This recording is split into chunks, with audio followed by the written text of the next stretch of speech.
Sir நீங்கள் சொல்கிறத வச்சு கேட்குறேன். 2030 வரையும் வந்து ரஷ்யா வந்து ஒரு அக்ரிமெண்ட் போட்டிருந்தாங்க. ஈரானுக்கு நான் வந்து பாதுகாப்பு தரேன்.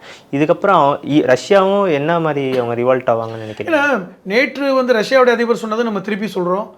அமெரிக்காவுடைய ட்ரம்ப் நெருப்போடு விளையாட வேண்டாம்னு சொன்னார். ஏன்னா இப்போ வந்து உக்ரைனுக்கும் ரஷ்யாவுக்கும் நடந்த யுத்தத்தையால் அமெரிக்காவால் நிறுத்த முடியல.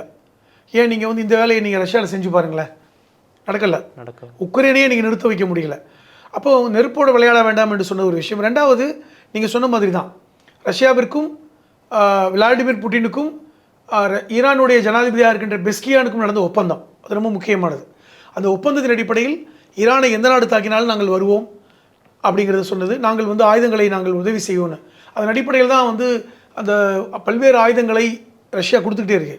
ஏன்னா அந்த ஒப்பந்தத்தின் அடிப்படையில் இப்போது ஐதுல்லா கமேனி கொல்லப்பட்டாருங்கிற செய்தி ரஷ்யாவை அதிர்ச்சி அடைய வைத்திருக்கிறது என்பதெல்லாம் மாற்றுக்கிறது இருக்க முடியாது. கண்டிப்பாக என்ன செய்ய போகிறாங்கன்னு தெரியல. அதனால தான் சொல்கிறேன், 24 மணி நேரத்தில் ரஷ்யா என்ன முடிவெடுக்க போகிறது, சைனா என்ன முடிவெடுக்க போகிறது, வடகொரியா என்ன முடிவெடுக்க போகிறதுலாம் பார்க்கணும். என்றால் இவர்களெல்லாம் மிக நெருங்கிய கூட்டாளிகள். ஈரானோடு துருக்கி நெருங்கிய கூட்டாளி. இப்போ இந்த இடங்களில் என்ன மாதிரி இப்போ நிகழ்வு நடக்க போகுது அப்படிங்கிறது முக்கியமானது. இது மொத்தத்தில் கல்ஃபில் மத்திய கிழக்கு நாடுகளில் ஒரு பெரிய பதட்டத்தை ஏற்படுத்தி இருக்கிறது. இன்றைக்கி கச்சா எண்ணெய் தடைப்பட்டு இருக்கிறது. இன்றைக்கி வந்து பெட்ரோல் விலை கண்டிப்பாக பார்த்திங்கன்னா இந்த 2 நாள் இப்படி யுத்தம் நடந்தாவே நம்ம பெட்ரோல் விலை வந்து 100 ரூபா வாங்குகிற பெட்ரோல் வந்து நம்ம 150 ரூபா 200 ரூபாய்க்கு போயிடும். அது மாதிரி ஒரு சூழல். எல்லோரும் தங்கத்தில் வந்து இன்வெஸ்ட் பண்ணுவாங்க. தங்க விலை ஏறிடும். கிட்டத்தட்ட தங்க விலையும் இன்றைக்கி மாறும்.